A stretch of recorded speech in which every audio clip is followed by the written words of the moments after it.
सभी को आपके अपने ज्योतिष अध्ययन में बहुत बहुत स्वागत है। आज का हमारा टॉपिक है बाधक भाव।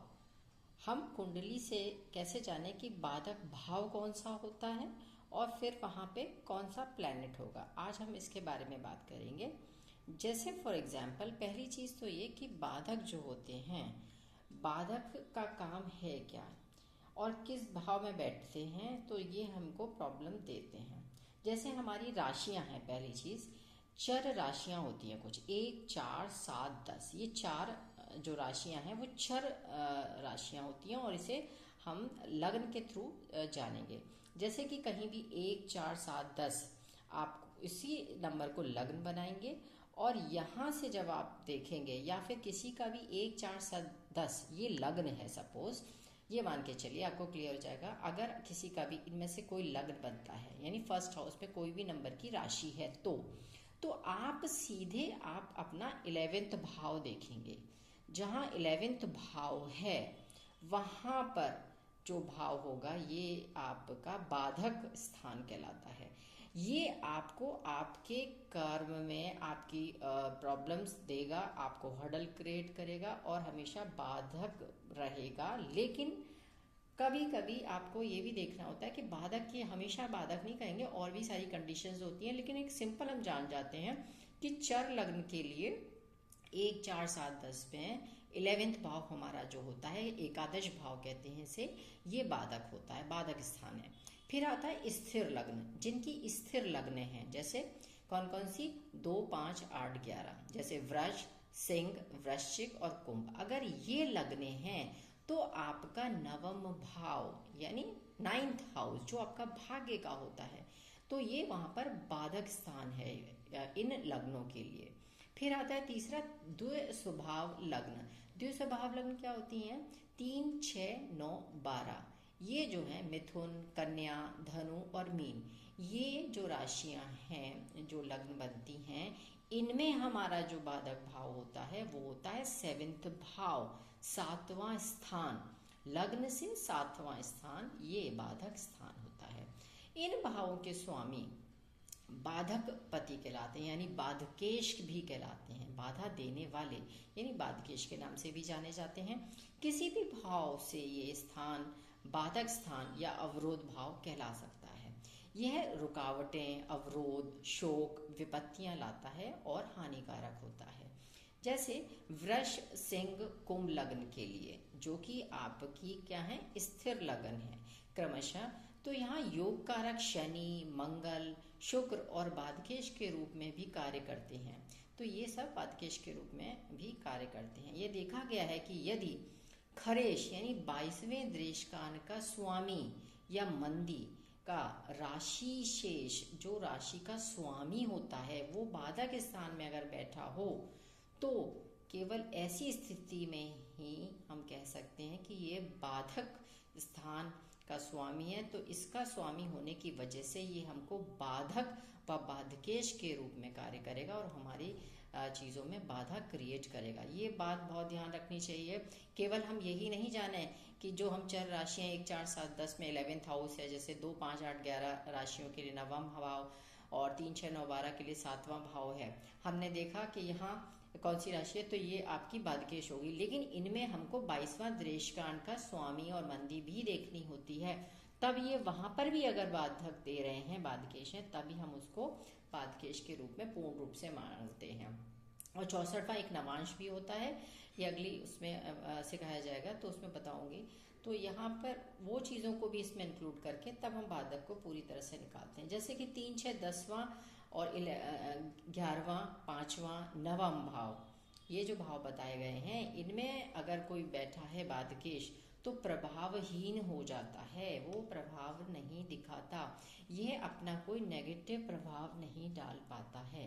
तो टोटल में देखेंगे तो चीज़ें आपकी कम हो जाती हैं। और दूसरी चीज़ ये है कि ये सारी चीज़ें जब वर्क करती हैं, जब आपकी जो दशा और अंतरदशा, ये बाधक ग्रह की जब अपनी कोई दशा या अंतरदशा आ जाए, तब ऐसे कोई बाधक कोई भी हर्डल क्रिएट नहीं करता, कोई रुकावट नहीं डालता। लेकिन हाँ, जब भी बाधक की दशा आती है तो बाधकेश आपके लिए प्रॉब्लम ज़रूर क्रिएट करता है। आपको चीज़ों को पाने के लिए बहुत सारी मेहनत करनी पड़ती है, बहुत सारी चीज़ें देखनी पड़ती हैं, और कभी कभी तो आप देखते रहते हैं और वो चीज़ें आपको प्राप्ति ही नहीं हो पाती।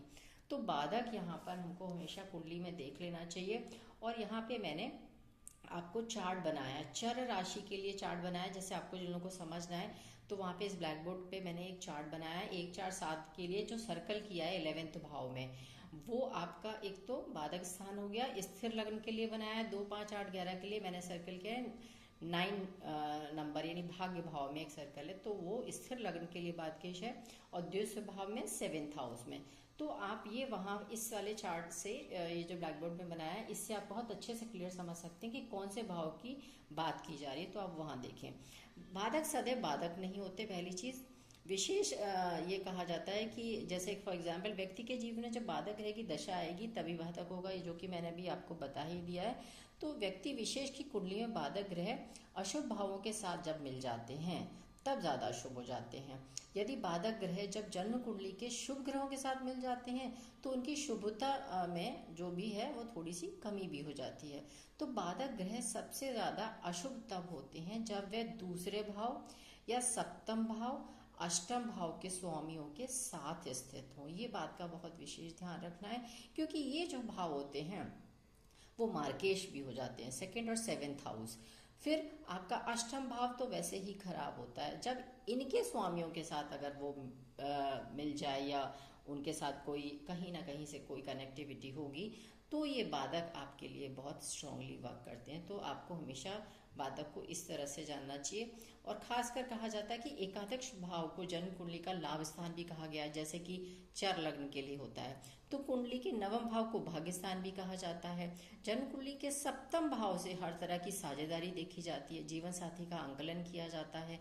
तो जन्म कुंडली के जब एकादश भाव की दशा या अंतर्दशा आती है, तभी ये माना जाता है कि व्यक्ति को लाभ की प्राप्ति होगी। तो क्या हमें यह समझना चाहिए कि चर लग्न के लिए व्यक्ति को एकादशेश बाधकेश होने से कोई लाभ नहीं मिलेगा?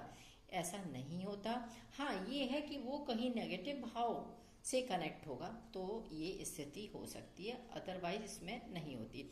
इसी तरह से स्थिर लग्न के लिए व्यक्ति की जन्म कुंडली में यदि नवमेश को सबसे बली त्रिकोण माना गया है, 9th हाउस हमारा सबसे बली हाउस होता है और भाग्येश भी होता है, तो ये अशुभ कैसे हो सकता है? सप्तम भाव अगर बाधक का काम करेगा तो वह किसी भी व्यक्ति का वैवाहिक जीवन सुखमय नहीं हो सकता। लेकिन द्वितीय भाव लग्न वाले व्यक्तियों के लिए जीवन में सदाई बाधा बनी रह सकती है।